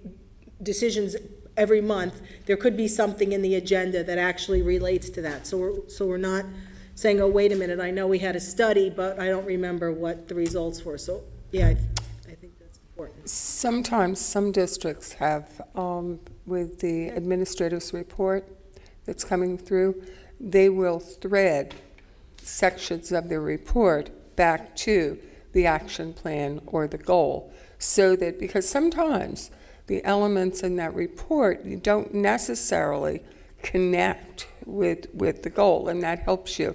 It also helps at the end of the year when you're trying to remember all of these different things. It pulls it together for Right. you. And to Mr. Braverman's point, and I don't know if number 3 lends itself to that, but I think as a district goal, we should have calendars of information, like when should we get information on something that we've voted on in the past. Okay. So like some kind of calendar of review. And again, it could be fluid, but at least we have an idea that at some point within the next 3 months, or, for example, we're going to get a review of something we voted on 3 months ago, if it's, if it requires that. We have, I don't know if that was clear or not. we have the board calendar, which deals with the routine business of the district. You could take that calendar and expand it to the reports. If your study was due to come in on such and such, you wanted a report out in 3 months. But it gives you a definite flow to the operations. And maybe, how about over here, the calendar? Okay. Include the calendar there. While you're talking about a calendar, I just think it might be important to think about, the kinds of things we're going to be getting reports on, and the Right. public will be getting reports on. Of course, the special ed audit, of course, is something that's key here, but in general, the park exam, any kind of standardized tests. yeah. All of that information should be presented to us, so we know when it's going to be presented, Yes. and the community will know when it's going to be Well, presented.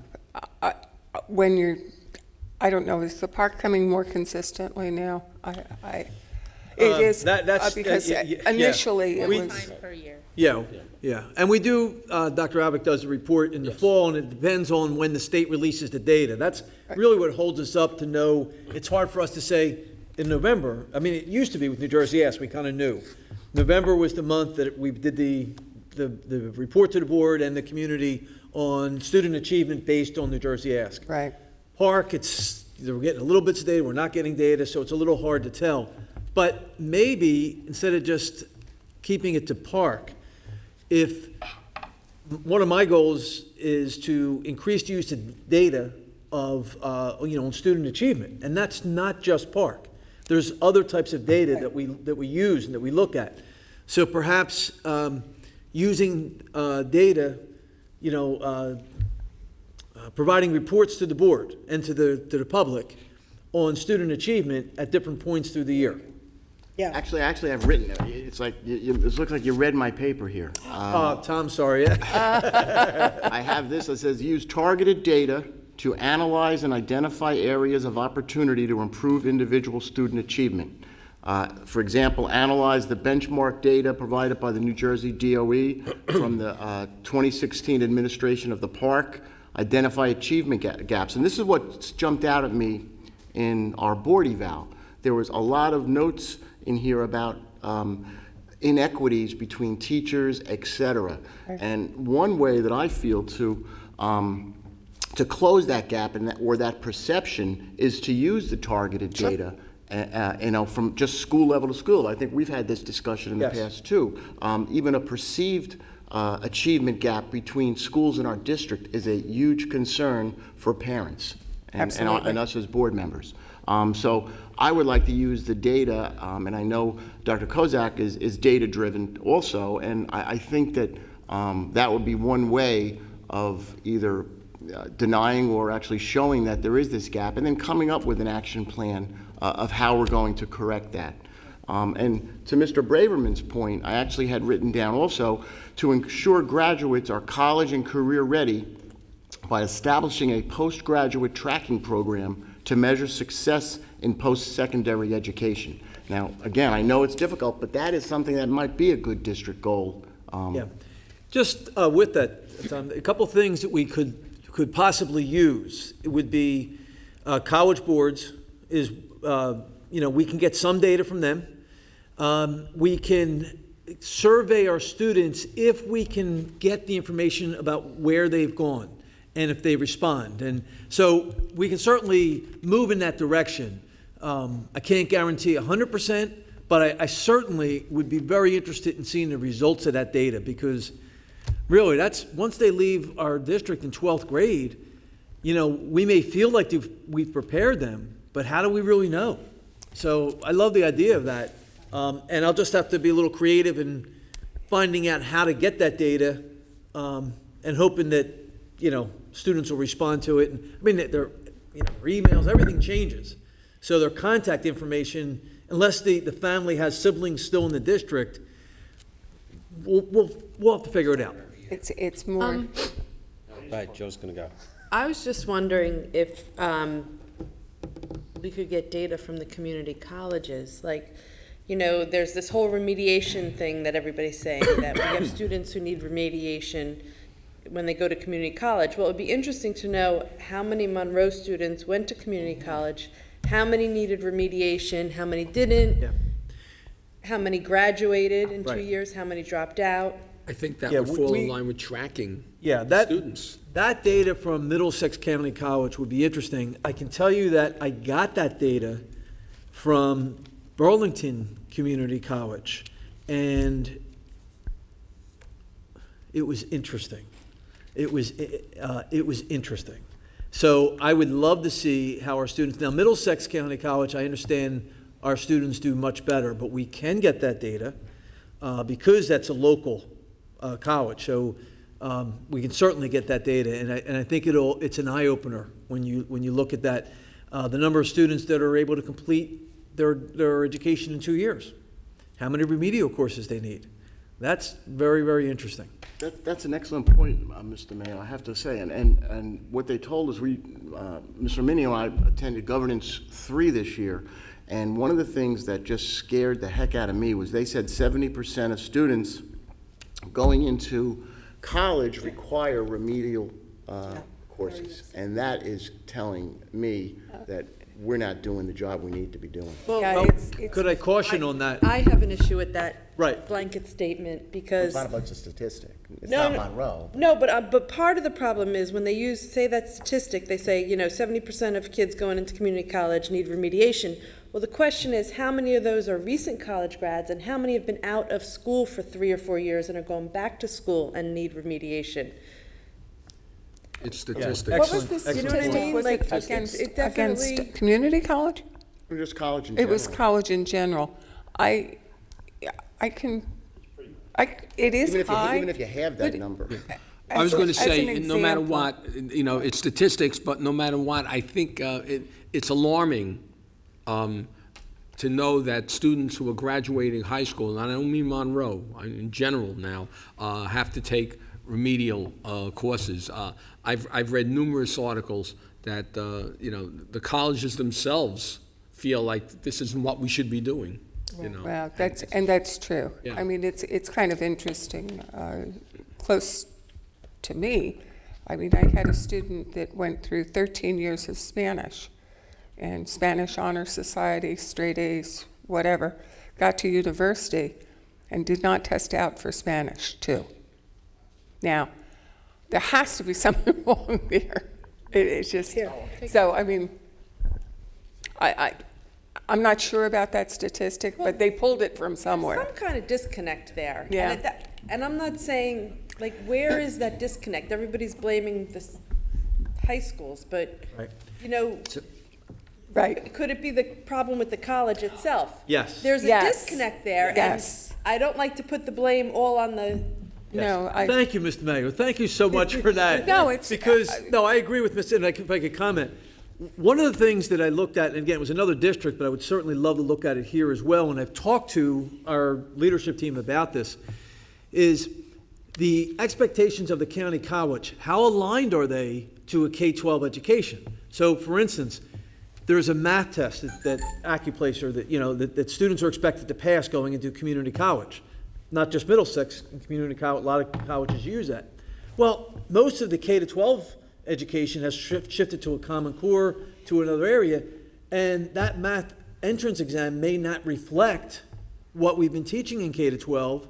So sometimes it's incumbent upon the colleges to stay up to date with making sure that their assessments accurately reflect what students are learning. And that's not just in math, that's in other areas as well. So partnerships would be that much more advantageous if we talk and communicate more with the colleges as far as what we're Yes. doing. Yes. what they need. Come full circle. yes. Dr. Kozak, I would just say, don't forget Brookdale and Mercer. I mean, I know Right. Middlesex is our county, but a lot of our students go to Brookdale and Mercer County as well. So if you're going to gather statistics, you might want to Okay. reach out to them as well.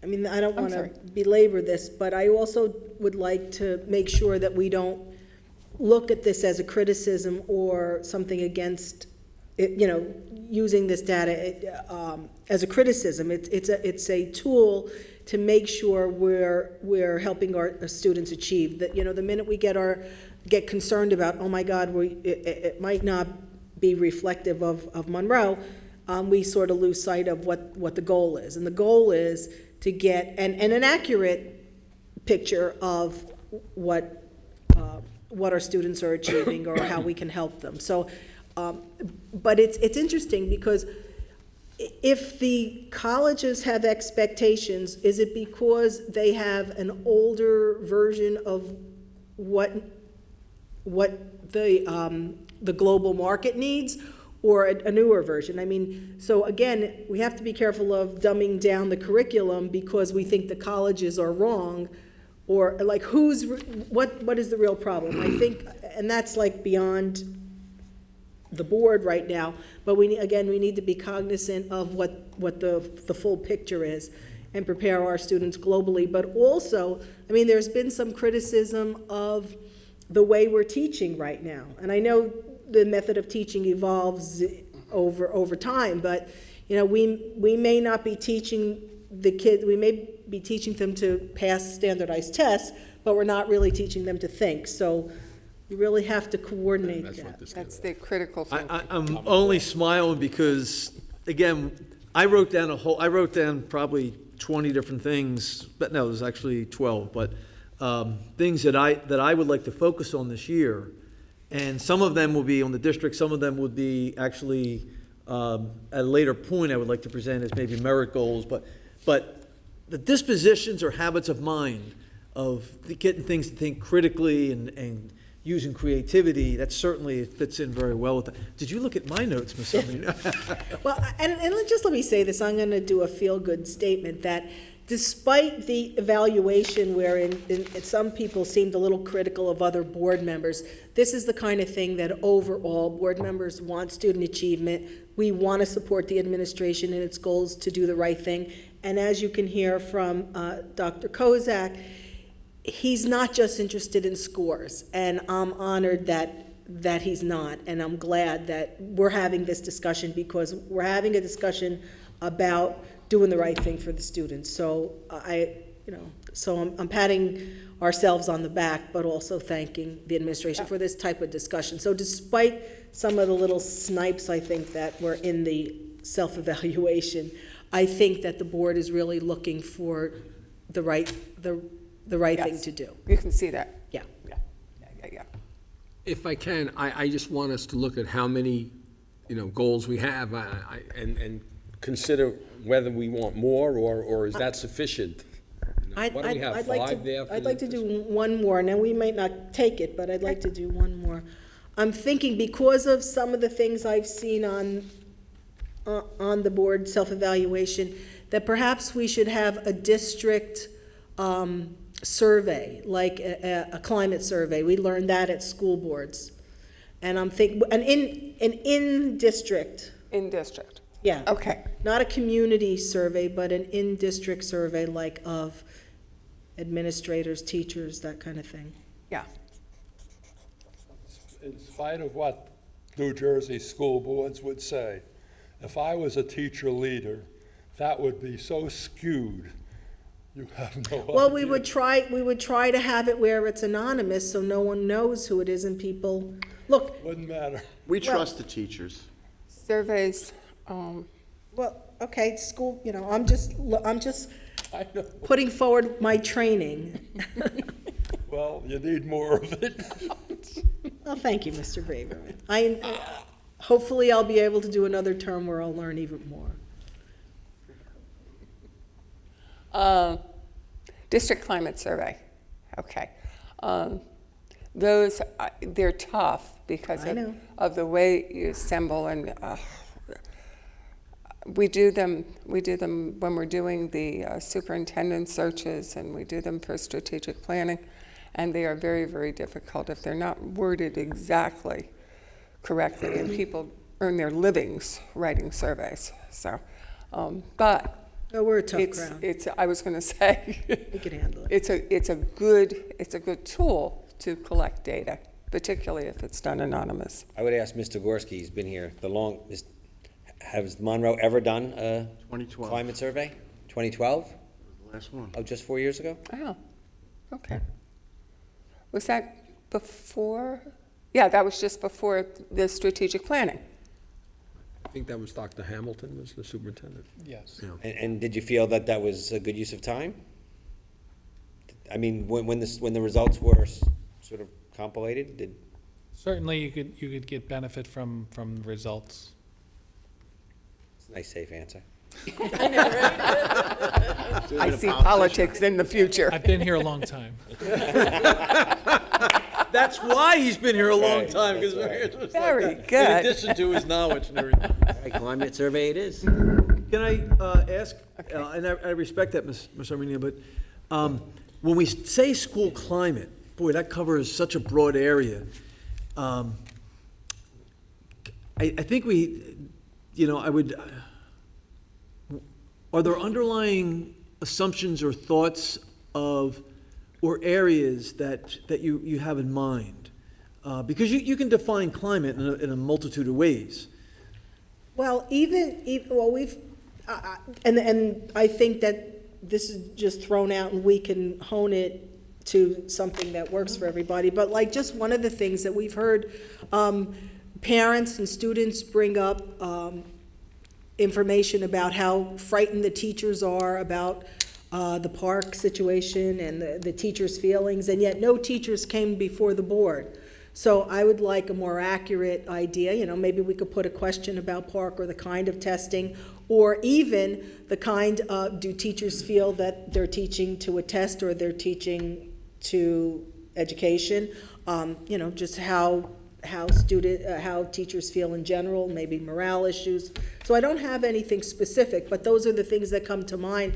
And if it's truly an anonymous piece, and that would be that might be the difficult part, because I know if the teachers respond to surveys, there may be a number or something that identifies them, and I wouldn't want that to be the case. We might have to just have an outside or a third party survey system to give a fair estimate of what's going on. So I'd like to ask, maybe Mr. Gorski will remember, and it really reflects on what Mr. Braverman said earlier.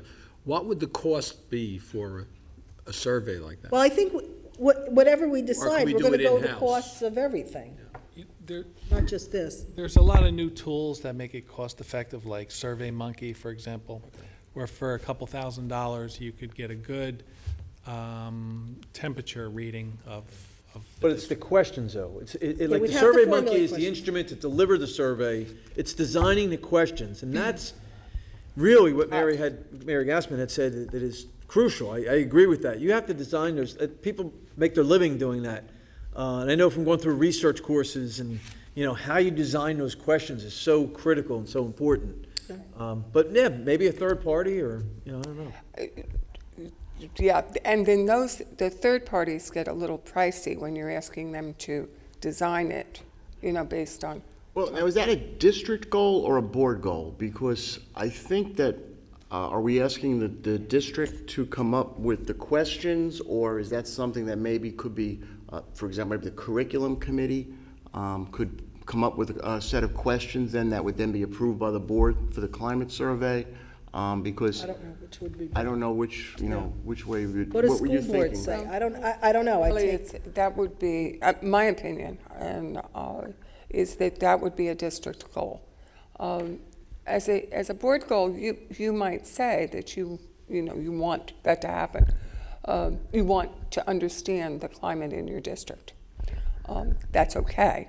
But to actually conduct the survey and get that job done, that's going to be on the district overall.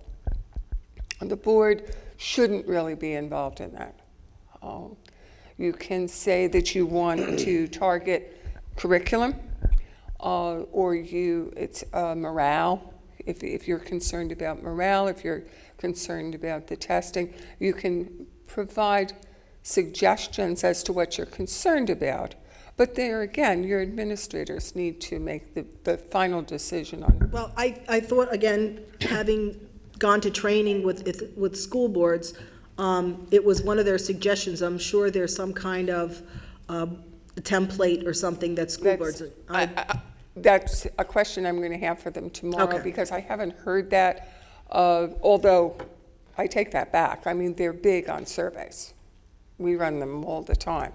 But I don't know for sure where that was Okay, coming from. I'm sure they would have advice. Yeah. Actually, at the meet, I guess because we went to the same governance 3, they actually said they had a listing of the symptoms or the what a high achieving school district looks like. Yeah. And one of those traits that a high achieving school district or a high achieving school board had was that they did a climate survey. And I think that's probably represented. Yes, that's right. Okay. It's a governance 3, folks. Okay. I just have a question about the district survey, like what, Talking to the microphone. oh, sorry. What would we be looking for specifically with a district, like what would be our goal with the district survey? Well, I think we just established that that needs to be discussed, and we Okay. need some advice from school boards. And Yeah. I actually will, I'll try to get the background data on that, because I do not have that. Yeah. mean, we're And just get throwing that to that you. Then you can decide and discuss it at your next Right. meeting as to whether, taking the temperature of your district is never a bad thing. It's just how it's taken, you know, because you're doing good, and you don't want to derail. I was thinking the same thing. No sidebars. I'm going over here. I'm glad the microphone wasn't close enough.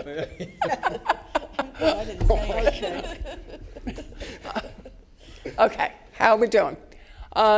What we have is the partnerships with the university and industry to implement the facilities plans, and that needs to be, all of these need to be expanded and have words wrapped around them, but the concepts. Prepare long-term plan based on the special ed external review. That's understood? Okay. Data analysis. We want to see more done with data, and we want to see more reports come back on the data analysis. And we'd like to come up with some way to track graduates through university and community college. Now, when we say the university, I mean, there are several different ways that you can do that, but that's a big element, okay? And then the district climate survey. Ms. Gassman, what's the number of goals that you have up there?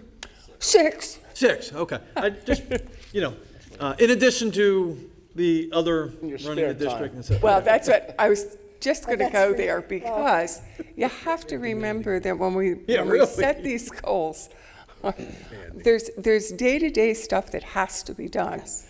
So if you had to prioritize these, what would be number 1 on the hit parade? Number 2. Number 2. could you please read number 2? That's Yes. the implementing the okay. facilities Yes. plan. Okay. Okay. That one's probably drawed out. You Okay. put it on the other side, like on the right side? Yeah. Okay. Okay.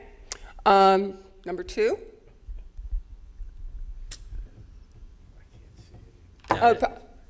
Maybe could you please read the goals again so that everyone Sure. knows what they are? Partner with university and industries, those partnerships, investigating to set up as many of those as we can. Prepare the long-term plan based on a special ed external review. Data analysis, that's looking at all data. Tracking the graduates through university, and the district climate survey. So what would be your second highest priority? Number 4, the data analysis. I'd say number 3, I'd because say 3, we too. already spent $50,000 on this study, and I think, we need to move on that before the data gets stale. So, Okay. can I ask a question about that? Because it's just something that's, I'm questioning, is that really a district goal? Should that not just be assumed, and I hate to use that word, of course, but should that not just fall into what is now administration's follow-up on a project that cost $50,000 and came back with results? Not quite 50, but Okay. just because this is that's Call call it- to the community. Oh, that's right. I think it was 30-something. Okay. But wouldn't you automatically take that information and now go forward with it in the next year or 2? Yeah, I mean, Or should- almost every goal is, are things that Gotta do we would do in process, but part of it, I think the goal is setting it and saying, this is what we prioritize, and this is what we want to see to come back. Like I said, just informally sitting down before, like, at a different time by myself, I came up with 12 things easily that I want to address. You could see that as being an actual district goal and not just something that should happen Done anyway. anyway. I could go either way with that. I mean, I'm going to do it. I'm just curious. I'm going to do it. It can certainly be a district goal. If you want to mark it, and then I think as you go through and mark a couple other ones, this may come back again if we still end up with 5 or 6. I mean, what's the number that we're looking at for district goals? Because last year there were 3. 3. But he was a beginner. Very I was a trained professional. They didn't tell you that part of the deal? He already knows how long it takes him to get home at 10 o'clock at night. I was going to say home. Okay, so if that is truly a district goal, then I would argue that data analysis should be 3 then, right? If it's not going to be 2, Yeah. it should be 3? Yeah. You can combine, can't you? Ooh, what? Number 4 should be number 3. Should be number 3. Right. Yeah. Okay. What about your partnerships? Yeah, that's important. That one, Can I Yeah. comment on that one? As I mentioned before, there are merit goals that I want to present. So I would like to see that goal either in a district or a merit. I mean, either way, I think that's an important goal. And the reason why I'm bringing that up is if there's another goal that you want to put as a district goal, I will certainly resurface that goal because I think that's very, very important. It's something I really want to move in that direction. Well, I think we might be able to say that we would support partnering with universities, but you're implementing it. Well, Yeah. Well, no, this is not a board goal. This is a district goal. I know that. Right. I thought you said you weren't sure whether it should be a board or a district. No, I'm just saying. be a merit No, goal. a merit Yeah. for district. Yeah, If it- but my point is, I think it's a very important goal, and it's something I definitely want to pursue. And if you're looking at the 5 goals here and say, you're not sure whether maybe another goal should be included, I'll include that goal in either place. But if we, okay, and hate to get down to the nitty-gritty in terms of money, but if we include it as a district goal, it's part of what our expectations are for a general contractual yearly work product. But if we put it as a merit goal, then there's money attached to it, correct? Yes. Okay. Okay, I was just just an aside, I don't want to take too much time on this, but I was at a council meeting recently, a township council meeting, and I questioned some of the professionals as to why they were getting paid extraordinary money after their original contract. And I'm not saying, so I have to be careful, because I made a particular statement about certain things. So I'd like to understand what would be the board's expectation of a superintendent on a regular basis contractually Right. with their yearly income, and then the difference between. So I don't know. Just so the merit goal, the only reason I'm bringing that up is it is part of the contract that we Yeah. discussed, and my understanding would be that a merit goal is like over and above what would normally Well, occur. exactly. So my question would be, if we went in that direction, why would that not be is it unreasonable to have that as an expectation ordinarily for a superintendent? it is above and beyond. Is it the considered above and typical- beyond? The typical Okay. programming, where you're reworking, but Get out there. Okay. I threw it, the board, this is the board's decision as to where they put them. I'm sorry? This? Whether you've gotten your partnerships, or whether you have, even if you were at the point that you were in contracts with them, you're talking, you've got maybe a course has come in on university, you have that information. So it is measurable. And that would have to be outlined in the action plan, the SMART goal. I was- How do you measure it? And then it would have to be outlined, what do you consider successful, what, to Right. what degree? I mean, that would all be outlined in detail. Yeah, actually, that one's more measurable than some others. Some are really tough to measure, the achievement on them. But are we saying that do you want to include that here as a priority in your district goals? Include what as a priority? Number 1? Number one, or are we going to move it off? to be resurfaced, As what, merit goal? merit goal. I think we have to be clear what we're talking about. Well, So, Wait a minute, I'm a little confused here, because I thought the contract was remaining unchanged. the second year, Right. then we have merit goals In the contract, In the contract. in the first initial contract. in the contract we made, yes. The one we made a year ago. Yes. Okay. Do we have a copy of that? Yes. I don't have it. It's with me. available. I mean, it's, yeah. Are we discussing that tonight? No. Okay. I think the conversation we're having is whether that, number one, partner with university. whether it should be rolled be through. a district goal or a merit goal, and I think, Well, listen, I think number one is the most important thing.